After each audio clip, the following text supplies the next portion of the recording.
Hi hello আসসালামু আলাইকুম welcome back to our Portugal series. I know Portugal সিরিজের অনেক লম্বা গ্যাপ হয়ে গেছে কজ ওই যে আমি বলেছি আমি অনেক লেজি, এখন আর আমার ভিডিও এডিট করতে ভালো লাগে না। সো লাস্ট ভিডিওতে আমি আমাদের পর্তুগালের ফার্স্ট ডে এর ফার্স্ট লোকেশনটা আপনাদের সাথে শেয়ার করেছিলাম, যেটা ছিল castle of Sao George. And ওইখান থেকে বের হয়ে হাঁটতে হাঁটতে আমরা অ্যানাদার একটা লোকেশনে চলে আসি, আর এর আশেপাশেই না অনেকগুলো ফেমাস জিনিস আছে দেখার মতো। তো চলুন কথা না বাড়ায় আমি ভিডিওটা শুরু করি। ক্যাস্টেল অফ সাও জর্জ থেকে বের হয়ে আমরা আগে শপিং এরিয়াতে চলে যাই আমার জন্য শু কেনার জন্য।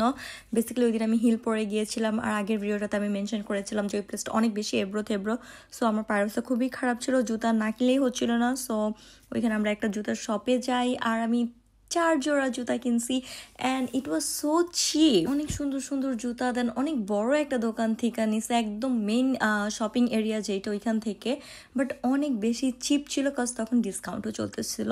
সো যাই হোক, তারপরে আমরা একটু আইসক্রিম খাই কজ অনেক বেশি গরম ছিল, আর আইসক্রিমটা অনেক বেশি মজা ছিল, একদম রিয়েল আমের ফ্লেভার দিচ্ছিল। তারপর আমরা চলে যাই রুয়া অগুস্তা আর্চে, যেটাকে ওখানের ভাষায় আর্কো দা রুয়া অগুস্তা বলে। প্রোনাউন্সিয়েশন ডিফারেন্ট হতে পারে, কেননা এক একটা দেশের প্রোনাউন্সিয়েশন ডিফারেন্ট, দেন এক একটা মানুষেরও প্রোনাউন্সিয়েশন ডিফারেন্ট হয়ে থাকে। তো এটা ডিফারেন্ট হতেই পারে। আমরা যখন গিয়েছিলাম তখন একদম বিকাল টাইম ছিল, সো বেশ ভালো লোকজনই ছিল এখানে। আর আমরা এই এরিয়াটা থেকে শপিং করেছিলাম। আমি ওই দিন ব্যাগও কিনেছিলাম। সো যাই হোক, এখানে আমরা বেশ কিছুক্ষণ একটু ছবি টবি তুলি, দেন ভিডিওস করি।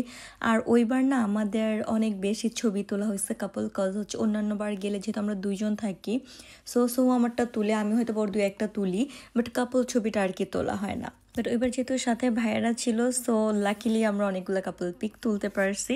সো যাই হোক, দেন আমরা এখানে যে লিসবন লেখা যে প্লেসটা আছে ওইদিকে যাই। বেসিক্যালি এখানে লিসবন না, লিসবোয়া লেখা, কারণ ওরা লিসবনকে লিসবোয়াই বলে থাকে। ও বাই দ্য ওয়ে, মিডিলে আমরা এই জিনিসটাকে দেখতে পাই। ইনি কিন্তু একজন জলজান্ত মানুষ, ঠায় স্থির দাঁড়িয়ে ছিল, মাঝে মাঝে নোট ছিল, এমন ভাবে ঘুরছিল মনে হচ্ছিল যে একটা পুতুল। এরপরে আমরা যাই সান্টা জুস্টা লিফটের ওইখানে, আর এটা যিনি ডিজাইন করেছিলেন তিনি কিন্তু গুস্তাভ আইফেল, যিনি কিনা আইফেল টাওয়ারের ডিজাইন করেছিলেন, তার স্টুডেন্ট। আর ওনার নাম রাউল মেসনিয়খ দে পনসাদ। আর এটাকে কাইন্ডা আইফেল টাওয়ারের আদলেই তৈরি করা হয়েছে। বাট আমরা যখন গিয়েছিলাম তখন এটা নর্মালি অফ ছিল, তার কারণ কিছুদিন আগে ওইদিকে ওই যে ট্রাম দুর্ঘটনাটা হয়েছিল, যে সে কারণে। আমরাও ক্লোজ আওয়ারের পরে ওইদিকে গিয়েছিলাম। তারপর আমরা চলে যাই পর্তুগালের আরো একটা ফেমাস জিনিস করতে বা দেখতে, সেটা হচ্ছে ট্রাম 28। পর্তুগালে যে সকল জিনিস দেখার বা উপভোগ করার আছে তার মধ্যে অন্যতম হচ্ছে tram 28। It's not too big and different than other trams as you can see in this video. এই ট্রামটাতে ওঠার জন্য কিন্তু অনেক লম্বা সিরিয়াল দিয়ে দাঁড়াতে হয়। তো আমি পুরোটা রাইড করতে চাচ্ছিলাম না, কারণ আমি টাইম ওয়েস্ট করতে চাচ্ছিলাম না। আম লাইক যে হ্যাঁ উঠবো, দুই একটা স্টপ যাবো, দেন নেমে যাবো আমরা।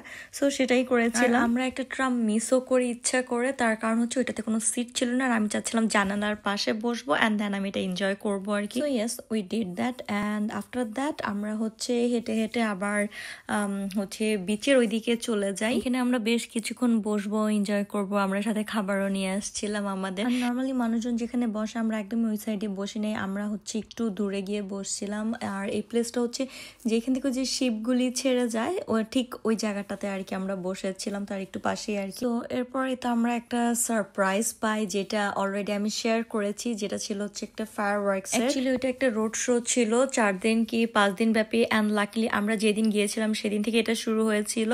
আর এটা আমি যদিও যাওয়ার আগের দিনই দেখেছিলাম, কিন্তু আমি একদমই ভুলে গিয়েছিলাম। সো আমরা বলছিলাম যে লাকিলি আমরা স্টে করেছি, আর ওইটা ডিটেল ভিডিওটা আমি অলরেডি শেয়ার করেছি আপনাদের সাথে, চাইলে দেখে নিতে পারেন। তারপর আমরা 11টা কি 12টার দিকে শিপে করে ওই পারে চলে যাই, যেটা কিনা বারেইরো আই থিঙ্ক। ওইখান থেকে বোল্ট নিয়ে আমরা আমাদের বাসার উদ্দেশ্যে রওনা দিই। আমরা পর্তুগালে যতদিনই ছিলাম বোল্ট ব্যবহার করেছি, কেননা বোল্টের খরচ প্যারিসের তুলনায় অনেক কম ওইখানে। আর এই কম করতে করতে কিন্তু আমরা ফাইনাল বিল অনেক টাকাই বানায় ফেলছিলাম। এটা কিন্তু বাংলা ওই প্রবাদের মতো যে বিন্দু বিন্দু কণা মিলায় একটা পুরো সমুদ্র বানায় ফেলার মতো আর কি। তো যাই হোক, বাট ইয়েস আমরা জার্নি করে অনেক আরাম পাইছি। So yes, this is how আমাদের ফার্স্ট ডেটা এন্ড হয়। সো সেকেন্ড ডে আমি আরেকটা ভিডিওতে আপনাদের সাথে শেয়ার করবো, আদারওয়াইজ এই ভিডিওটা অনেক বেশি বড় হয়ে যাবে। টিল দেন ভালো থাকবেন সবাই, আল্লাহ হাফেজ।